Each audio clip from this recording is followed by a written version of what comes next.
É isso aí, está no ar o primeiríssimo episódio do Prancheta Facex, o seu podcast aqui da Unifacex, para falar sobre uma coisa que nós amamos, né, Vivian Pérez? Que são os esportes de uma maneira geral e, claro, tudo que envolve este mundo esportivo. E, lógico, a gente estava até fazendo uma lista, né, dos possíveis entrevistados, quem chamaríamos para o primeiríssimo programa, aliás, o programa número 1 não, o programa número 0, né? O programa de estreia e... fomos para cá, fomos para lá e eu pensei, por que não entrevistá-la, né? Trazer um tema tão interessante. Então, a minha colega de bancada vai ser a nossa primeira entrevistada. Para quem não conhece esta figura que está aqui ao meu lado, o nome dela é Vivian Pérez. Ela vai se apresentar já já. Ela é de São Paulo, já rodou o mundo inteiro e fala sobre um assunto que muita gente tem curiosidade, que é o tal do marketing esportivo. Olá, Vivian Pérez. Boa tarde, Diego, meu amigo. Boa tarde a todos que estão nos acompanhando. Hoje vim me apresentar, meu nome é Vivian Pérez, sou natural de São Paulo e resido em Natal. Inclusive, dia 24 de dezembro fez 4 anos que eu estou aqui na sua cidade. E Vivian, o que a galera tem mais curiosidade, o que danado é marketing? Porque hoje está na moda marketing, né? O pessoal fala muito em marketing, marketing digital, nunca entrou numa faculdade, mas fala que é marketing, trabalha com marketing digital, não sei o que e tal. E o que danado é o tal do marketing esportivo? Então, vamos lá. Primeiro, deixa eu me apresentar direito, né, Diego? Veio me cortando aqui no primeiro show, no primeiro programa, eu vou terminar, não é? Sou ex-jogadora de vôlei, também vivi nesse mundo durante 30 anos da minha vida.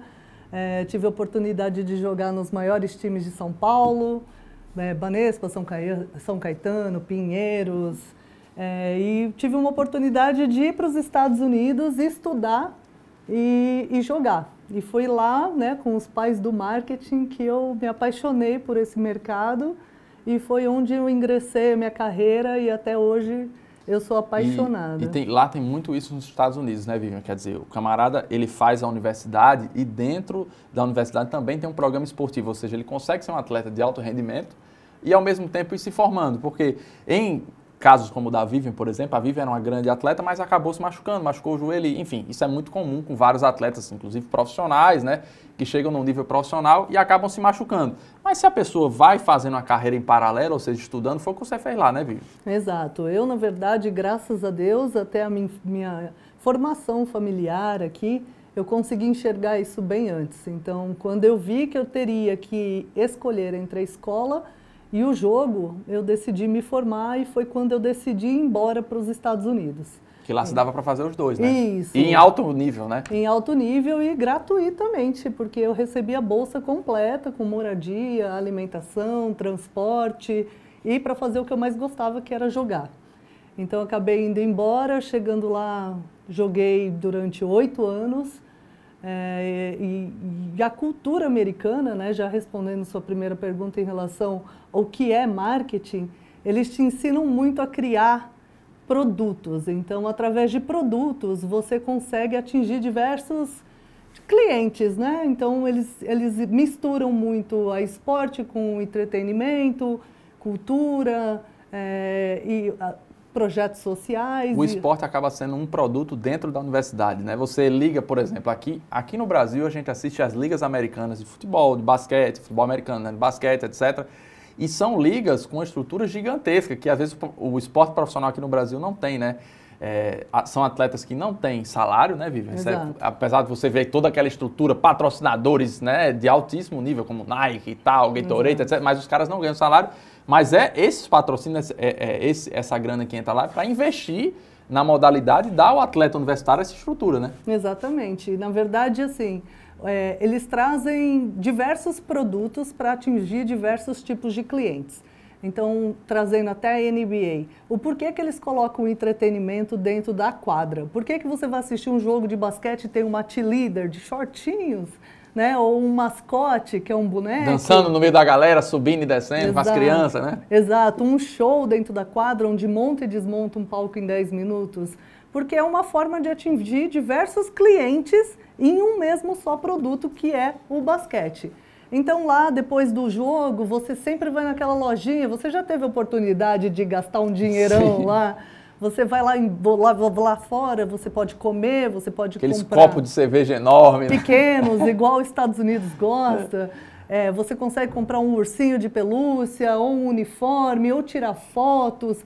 É um trabalho muito bem feito. E óbvio, você não consegue criar um produto da noite para o dia. Né? A criação do produto ela é sempre em longo prazo. Então, você vai criar um mascote para que ela identifique a sua marca. Então, você tem que ter todo um storytelling por trás daquilo. Mas é uma maneira de você cativar novos clientes com diversos tipos de gostos e interesses em um só local. Daí, nos Estados Unidos, eles conseguem trabalhar isso muito bem feito, começando na escola, não é nem só na universidade. Na própria escola, que é high school, já existem ligas enormes, né? Enormes, os ginásios super bem estruturados, bolsas completas de estudo para qualquer tipo de atleta. Não só, uma coisa que eu acho muito interessante, não é só esporte, é cultura também. Cheerleader é muito bem reconhecida. As cheerleaders nos Estados Unidos têm bolsa completa, sabia disso? E aqui a gente olha, não, é uma dançarina, né? Brasileiro adora... acabar um pouquinho, né? Dar aquela principalmente que é mulher, né? Já vai olhando, achando que é alguma coisa, mas na realidade ela faz parte da cultura do americano. Né? Com certeza, não só do americano, porque o brasileiro adora ver uma dançarina de shortinhos no meio da quadra. Então, eles olharam esse entretenimento, essa mulher de shortinhos como produto. Então, espertos são eles, que olham o que é vendável nos olhares masculinos, mas transformam isso em comercial, né? Em algo comercial. Ô Vivi, aí você morou lá nos Estados Unidos, né? Estudou nas universidades americanas, né? Viu os pais do marketing lá em ação, que são os americanos, e aí depois você volta para o Brasil, né? E aqui no Brasil você já rodou em grandes clubes como o Flamengo, o Santos, trabalhou em projetos sociais, né? Como por exemplo com a CUFA, que é a Central Única da Favela, que também faz um projeto social muito legal. E como é que foi essa implementação? Ou seja, você enxergar o modelo americano, que é um modelo consagrado, com muita grana, e chegar aqui no Brasil sem a mesma estrutura, sem o mesmo recurso e principalmente sem a mesma cultura, né? Que foi, acho que imagino, isso mais difícil você implementar, né? Exatamente. O porquê? Eu via, na cultura americana, o que assim, eu tenho muito forte comigo é a reeducação. Eles trabalham o quê? A educação dentro do esporte, que eu acho que é o que hoje a gente necessita. Hoje, se você parar para ver um time adulto, de qualquer modalidade, a gente não consegue ter ídolo. O porquê a gente não consegue ter ídolo? Ou porque falta de uma educação mesmo do próprio atleta, daquela estrutura básica do atleta não conseguir dar uma entrevista por conta do português, por conta de informação, ou você não saber realmente a parte psicológica daquele atleta, de saber até que nível aquele atleta pode chegar, falta de conhecimento mesmo do próprio time em relação ao que ele está criando.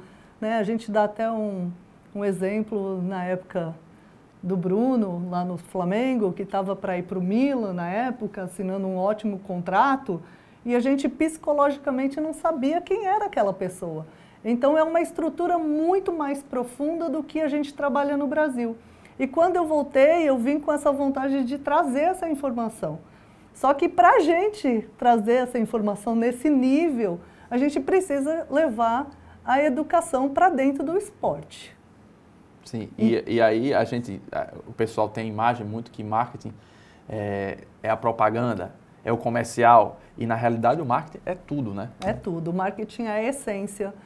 O marketing, por exemplo, no esporte, ele é o que aquele atleta traz para você, o que ele traz consigo. Então, traz também aquela história dele, porque hoje 99% dos nossos atletas vieram de comunidades carentes. Então, qual que é a história que esse atleta traz com ele? Quem se identifica com ele, né? Quem se identifica? Muitos deles foram abandonados ou passaram por tráfico de drogas. Não conhecem o pai. Não conhecem o pai. E daí foi quando eu cheguei, montei o projeto social que eu tive em São Paulo, que foi uma das referências do Brasil.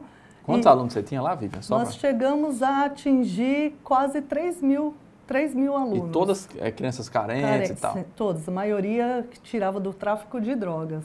E a minha intenção era, através do esporte, oferecer educação. Então, a gente oferecia bolsa de estudos em uma faculdade particular. E o que me identificou aqui em Natal é o fato de que aqui o esporte acontece dentro da escola. Então, já é meio caminho andado. É muito forte, né, isso aqui? Muito. Aqui em Natal eu acho que é o único estado que acontece os esportes só dentro das escolas. E eu acho, e aí voltando ao que você tinha falado, da questão do produto, ter um produto ajuda muito. Né? Este ano, né, o nosso querido Gernes, que são os Jogos Escolares do Estado, o Gernes completou 50 anos, né? Ou seja, existe uma tradição do Gernes, e aí o produto estimula as escolas, né, a competirem entre si, para saber quem vai ser o campeão do Gernes, quem vai ganhar, essa escola compete. Eu joguei o Gernes muitos anos, jogava basquete, então você existia essa rivalidade. Era o momento de você enfrentar a outra escola, de você querer ganhar aquela escola. Você perdia no ano, queria ganhar no outro. Então, você passava um ano inteiro se preparando para jogar o Gernes. Exato. Né? Então, quer dizer, o Gernes, ele tem um formato aqui do estado, é bom você falar isso, que é um formato único, né? Quer dizer, você não existe essa competição desse tamanho em nenhum lugar. Infelizmente, nós vimos por muitos anos o Gernes renegado. Quer dizer, um produto que é único, que é daqui da terra, mas, Vivian, aí você estava falando do aspecto psicológico, eu não queria perder essa parte, que eu acho que é fundamental, que foi muito falado nesta Copa do Mundo, por exemplo, recente agora, acabamos de perdemos nas quartas e tal, muito se falou que não tinha psicólogo e etc e tal, e a gente viu no momento decisivo, qual foi o momento que o Brasil foi eliminado? Nos pênaltis, né? E aí, puxando um pouco para a minha área do futebol, quer dizer, as pessoas pensam, são jogadores milionários, tem o que quer, tem o dinheiro que quer, o carro que quer, a mulher que quer, eles têm tudo na vida, tem a fama, dão entrevista, todo mundo quer ser jogador de futebol, e aí os caras se veem num momento de alta fragilidade, de alta pressão, na hora de uma cobrança de pênalti na Copa do Mundo, e você vê que o aspecto psicológico, ele conta muito, né, Vivi? Conta. A psicologia do esporte diz que você carrega 89% do que vem com você, o que você vai, a sua reação, né, na hora da decisão. E quando você não consegue preparar, que é uma outra coisa que eu sou apaixonado pela associação da NBA, porque eu digo que a NBA, que é o que o brasileiro teria toda a oportunidade de fazer e não consegue, porque ainda a gente tem aquela cultura do jeitinho brasileiro que nada dá certo, as pessoas querem mais enganar, trapacear do que fazer uma associação correta. Quando você é draftado para a NBA, você direto vai para um hotel onde você fica durante um mês, internado, literalmente. A NBA te revira como pessoa. Para você entender a cultura. Não só isso, para ele te estudar psicologicamente para saber quem é você, de onde você veio, qual o tipo de tratamento que eu tenho que fazer com você, o tipo de acompanhamento para saber a que nível, de repente, se você vem de um tráfico, a que nível que você pode chegar. Quando você tiver com a autoestima lá embaixo, então armas são proibidas, é um estudo muito profundo. Sim. Enquanto a gente aqui menospreza a psicologia. Então, assim, é algo no meu projeto que eu sempre acompanho e eu queria até que eu vou marcar ela, Sônia Román, maravilhosa, psicóloga do esporte, tem livros publicados sobre o trabalho feito com o Robinho, com o Neymar. Ela é maravilhosa também, trabalhou no Santos, uma amiga minha muito querida. E eu vejo que, assim, perdeu, o Brasil não acredita na psicologia e cada vez está mais comprovados que todo mundo precisa, né? Não adianta você só ser saudável fisicamente, saudável se a sua cabeça não estiver bem, nada funciona. Você pode estar fisicamente, porque se você parar para pensar, quem foi para a Copa do Mundo, fisicamente está 100%. Sim. Mas na hora de bater um pênalti e errar, você realmente acha que o seu psicológico está bem para aguentar uma pressão? Então, assim, são pontos que a gente precisa parar para poder reestruturar o nosso esporte, para quem sabe um dia a gente consiga contratar um ídolo. Eu sou torcedor do Flamengo, né, e sempre acompanhava os jogos do Flamengo e sempre ouvi muito essa coisa. No dia que o Flamengo se organizar, o Flamengo vira uma potência. Todo mundo falava isso, e o Flamengo sempre foi envolvido em picaretagem, roubalheira, corrupção, tudo que existe, tudo bem Brasil, né? Agora eu vou ter que te cortar, agora dá licença, né? Quando a mulher assumiu a gestão do Flamengo, diz aí, não é? Assim como o Palmeiras também. Veio a Patrícia, veio o Eduardo Bandeira, e o que eles falaram, né? Vamos organizar. E naquela fase, né, Vivian, houve um hiato, né, de conquistas. O Flamengo parou de ganhar títulos, pelo contrário, risco de rebaixamento. Todo mundo falava mal da Patrícia, falava mal do Eduardo Bandeira, os dois ex-presidentes, porque eles estavam investindo na estruturação financeira, na organização de pagar as dívidas, pagar os empréstimos milionários, as dívidas trabalhistas, e foi se organizando. E depois que organizou a casa, né, este ano o Flamengo fechou 2022 com 1 bilhão e 300 milhões de faturamento. Quer dizer, isso mostra que o que falta não são times fortes, não são torcedores, não são ligas boas. É uma organização, né, que não existe na maioria dos clubes, né? Exato. O Flamengo, a maior marca que a gente tem 40 milhões de clientes. Exatamente. Qual empresa tem 40 milhões de clientes? Exatamente. Né? E para você manter essa marca, é assim como a gente fala a Unifacex, são 50 anos de uma marca consolidada. Só que o mercado pede sempre novidade, pede sempre evolução. O mundo está mudando.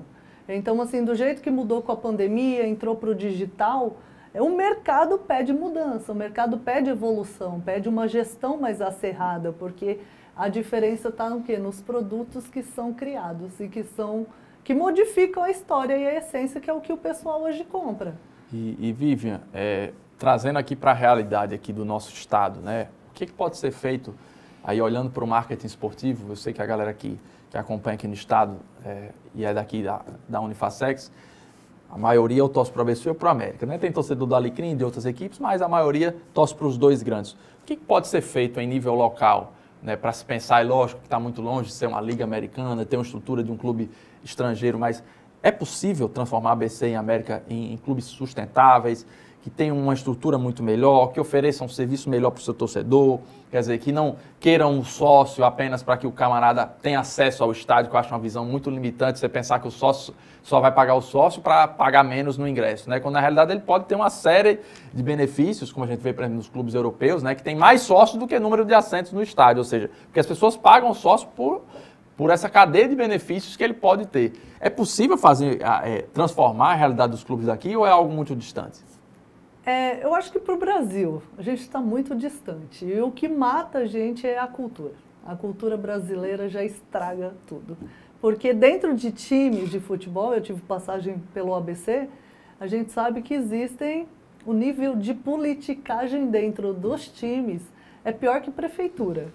Então acredito que para se formar uma gestão correta e honesta, a gente precisa, eu acho que de umas 3 vidas, de repente, para melhorar. E olha que é engraçado, que a gente sempre ouve o seguinte, porque o pessoal dos clubes são muito apaixonados e tal, tem a visão do torcedor, e na realidade, você estava falando dos clubes americanos, você falou agora da NBA, todo clube da NBA tem um dono, e todo mundo sabe quem é o dono, porém, abaixo do dono, eles têm um CEO, tem um camarada que faz a parte profissional, que é um contratado daquele dono para gerir a equipe, e esse manager é o cara que é o manda-chuva, ele que contrata, ele que demite, enfim, o dono está lá, existe a figura do dono, mas também existe uma gestão profissional, ou seja, não há problema em o presidente do clube ser um torcedor, até é o ideal, né? Mas, Vivian, tem uma estrutura profissional que a gente vê não acontecendo. O que acontece muitas vezes nos clubes, eu vejo aqui, nos clubes aqui do estado e também de fora, quer dizer, você elege um presidente, ok, aí ele vai botar na diretoria do marketing, um cara que é um diretor que não sabe nem o que é, quer dizer, aí ele vai colocar no departamento financeiro um camarada que é outro amigo dele e tal, quer dizer, aí você acaba tendo uma situação ali que não há gestão profissional, né? Não, o que veio foi a SAF, né? O que veio para tentar salvar o futebol. Então, assim, acredito que times de Série B, Série A, estão até próximos de chegar. Fico muito feliz em ver o Flamengo e o Palmeiras crescendo nessa forma de gestão. Assim. O Cruzeiro agora com o Ronaldo parece que começou a se organizar, né? Exatamente. O Ronaldo traz o quê? Por que eles conseguem crescer? Porque tem a mente aberta. Estão querendo trazer o entretenimento para perto. Allianz Parque vai lá, os maiores shows são lá dentro. Começou a salvar o Palmeiras, porque fez o quê? Vendeu o name rights. Né, pagaram as dívidas. Então, assim, enquanto houver o ego do brasileiro de eu quero fazer parte do futebol, mas não olhar o futebol como negócio, como gestão, ter um presidente onde você respeite ele como profissional, né, e consiga realmente colocar uma SAF, porque nem todos eles querem a SAF, né? Porque a SAF vai dificultar o bolso do pessoal, né? Então, nem todo mundo quer a SAF, mas se conseguirem aplicar isso, eu acho que já é um primeiro passo. Sim, e para atletas olímpicos, Vivian, nós temos aqui na nossa universidade, né, na Unifacex, a Tainara Oliveira, para quem não a conhece. A Tainara foi eleita agora a revelação do circuito brasileiro de vôlei de praia, né? É a maior atleta em termos potenciais olímpicos aqui do nosso estado, né? Nós temos o Ítalo Ferreira, campeão olímpico de surf, mas atletas amadores, vamos assim dizer, a Tainara é o maior nome hoje. E a gente vê que você tem muitos atletas amadores, eles têm uma dificuldade de se tornarem, dar esse passo, né? Ou seja, sair do amador em que você paga para competir, né? Até pouco tempo atrás a Tainara que bancava as viagens dela para ir jogar o campeonato, aí ela começou a ganhar umas premiações e tal, e hoje já consegue se sustentar, mas a imensa maioria, Vivian, dos atletas, eles não têm essa condição. Quer dizer, o camarada para fazer uma viagem para competir, ele tem que tirar do bolso, a família se junta, faz uma cota, ou seja, ele não tem o mínimo ali, né? Não tem nada. E outra, o atleta, ele precisa se dedicar no mínimo 8 horas por dia àquele esporte, sabe? Diariamente. Agora, quem é que no Brasil consegue se dedicar 8 horas por dia tendo que comer, né? Tendo que sustentar a sua família, tendo que fazer, tendo que ter uma verba para você poder... Suplementação, para né? tudo. Nutricionista, o staff completo, preparador físico.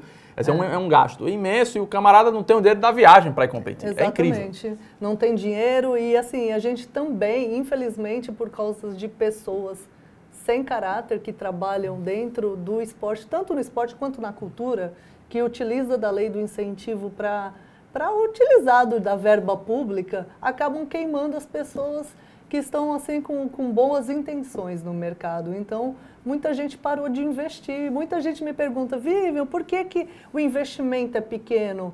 Você acha que está errado? Eu, como empresária, eu não acho, porque eu não sei onde eu estou colocando o meu dinheiro. Para quem é que eu estou entregando a minha marca? O que é que ele vai me representar? Ele pode pegar minha marca e fazer uma besteira. Sim, e explicando, Vivian, quem monta isso aí é o marketing, né? Quer dizer, você monta um projeto, aí você leva, de maneira muito simples assim, né? Você leva esse projeto para uma empresa, e aí por meio de uma lei de incentivo, ou seja, a empresa não vai tirar do bolso um dinheiro extra, né? Ela não vai pagar algo a mais, já é dentro do seu imposto que ela já paga, já é recolhido, né? Os impostos federais, estaduais, municipais, enfim, tem várias leis de todo tipo. Aí dentro desse imposto, ele destina para aquele atleta, mas é como você está falando, ele muitas vezes, as empresas ficam com o pé atrás, justamente com medo de colocar a sua marca ali estampada naquele atleta e de repente se envolver num escândalo de desvio de verba. Então há toda essa preocupação também, né? Toda essa preocupação. E lembrando que essas verbas de lei do incentivo não é doada pela empresa. Quem criou essa verba foi a própria prefeitura e o próprio governo. Então, essa verba é a prefeitura e o governo que deixam de receber... Verba pública, então. Para poder apoiar, mas muitas empresas falam, não, eu não quero pagar. Ele vai pagar de qualquer forma. Exatamente. Quem está deixando de receber é a prefeitura e o governo. Mas é óbvio, foi até uma discussão que eu tive assim, em relação a essa lei. Tudo bem, a prefeitura pode até repassar essa verba, só que essa verba está vindo da minha empresa e essa pessoa vai ter que utilizar a minha marca. E eu, como empresário, eu tenho que saber se eu quero a minha marca atrelada àquela pessoa, entendeu? Se o que ela vai me trazer é benéfico ou não, ou se bate com o meu propósito de empresa. Então é um trabalho muito maior. E que, se bem feito, dá muito retorno, né? Se bem feito, dá muito retorno. Para todos os lados, né? Para todos os lados. Aqui, por exemplo, no Rio Grande do Norte, eu trabalho com lei de incentivo desde 2009. Quando eu cheguei aqui, trabalhando nos times de futebol, eu trouxe a ideia, vamos fazer projeto de lei, mas não existia lei. Então, existia da cultura, mas a do esporte não. A do esporte foi criada ano passado, eles ainda estão tentando alinhar a lei, né? Então, tem algumas coisas que não deram muito certas ou não, mas perfeito. E o tanto de empresa que está chegando aqui, que paga imposto, que paga ISS, ICMS, IPTU, imposto de renda, que está chegando aqui em Natal, né? Rio Grande do Norte. Por exemplo, a Van tem CNPJ no Rio Grande do Norte. Então, em cima desse CNPJ, a gente pode captar esses impostos. E pode fazer projeto social, cultural, esportivo, né? Só não tem educação. E só para citar um grande exemplo nacional, você falou ainda há pouco do Palmeiras, né? O patrocinador master do Palmeiras, que é a empresa da presidente, né, do Palmeiras, a Leila, era uma empresa que faturava antes do Palmeiras 500 milhões, que já é muita coisa, né? Um faturamento de 500 milhões é uma empresa grande, já era uma empresa nacional. Depois que ela passou a faturar, a patrocinar o Palmeiras, eu não sei números de hoje, mas eu me lembro bem dessa matéria. Com 2 anos, ele passou de 500 milhões para 2,5 bi. Quer dizer, ele aumentou em 5 vezes o faturamento só por atrelar a sua marca ao clube. O clube começou a ter resultado, aquela empresa começou a estar na imprensa, a dona da empresa começou a aparecer, que ninguém conhecia antes dela assumir a presidente. Eu falo de ninguém, que eu falo do grande público, né? As pessoas não conheciam. Então aquela empresa, por se atrelar ao Palmeiras, por mostrar um trabalho sério, ela reforçou a sua marca, ganhou credibilidade e foi massificada. E hoje toda esquina do Brasil você vê uma filial dessa empresa, que é uma empresa financeira. Quer dizer, é um retorno espetacular. Para o clube foi fantástico, o Palmeiras ganhou tudo. Ganhou todos os títulos possíveis, e para a empresa teve um retorno espetacular, né, Vivian? Porque assim, eu acredito, né, eu vivi no mundo do esporte, graças a Deus, eu agradeço todo dia a oportunidade que eu tive de ir para fora e acompanhar, assim, os top dos top. Gente, esporte é o maior produto que a gente tem no mundo, porque a gente tem que lidar com as emoções. O esporte é só emoção. Sim. Né? Você é comentarista, mas você é um torcedor apaixonado por qual lado? É 100% paixão. Exatamente, mexe com a emoção 24 horas, é o tempo inteiro mexendo com a sua emoção. Então é muito bom para quem trabalha com marketing, que gosta de desafio, porque você está mexendo com a emoção do cliente 24 horas. Se você souber atrelar a sua marca e tiver realmente um retorno de marketing pesado, é o melhor produto que você tem para investir. Quando você chega, por exemplo, em Minas Gerais, eles vão lá te perguntam qual time que você torce. Você vai para São Paulo, qual time você torce? Rio de Janeiro, para qual time? É a primeira pergunta onde for que você vá. Então, se você souber trabalhar a sua marca atrelada a qualquer modalidade, é benéfico demais para você. E tem um retorno de imagem assim sensacional, mas tem que saber fazer corretamente, né? E é uma via de 2 mãos, né? Exatamente. Esse foi apenas o primeiro episódio do Prancheta Facex, episódio número 0, né? 0. O próximo com convidado será o nosso episódio número 1. Eu estarei sempre com ela, Vivian Pérez. Estaremos juntas aqui, né, Vivian, com convidados especiais. E analisando o esporte dessa maneira, né? Não vai ser um podcast de entrevistas comuns, como aquelas perguntas do jogador, e aí como é que foi o jogo, aquele negócio, não é assim, né, Vivian? São sempre temas interessantes ligados ao esporte, essa é a nossa intenção aqui, né? Exatamente, e trazendo também a educação dentro do esporte, sendo ela psicológica, marketing, de gestão, o que for. Mas trazer a educação sempre atrelada ao esporte. É isso aí, fique sempre ligado no nosso canal no YouTube, em todas as plataformas da Facex, né? Você siga nossas redes sociais, o nosso site, todas as nossas plataformas terão episódios, cortes, tudo que envolve não só este programa, mas como todos que vão ser desenvolvidos aqui, né? Exatamente, a gente agradece a companhia. Quem teve a paciência de escutar até agora. Com certeza. Esse é meu parceiro de sempre. É isso aí. E fiquem ligados, além do Prancheta Facex, né, nós vamos ter outros programas aqui muito interessantes. Você que está ligado, fica navegando, vai no nosso canal, né, e acompanha aqui a galera com só fera, né? Só fera. Fernando Araújo, Rafael Almeida, Dr. Suassuna, só fera. E uns convidados especiais hoje já para aquecer um assunto bem legal, né? A medicina. É isso aí. Fiquem ligados, um grande abraço e até o próximo episódio.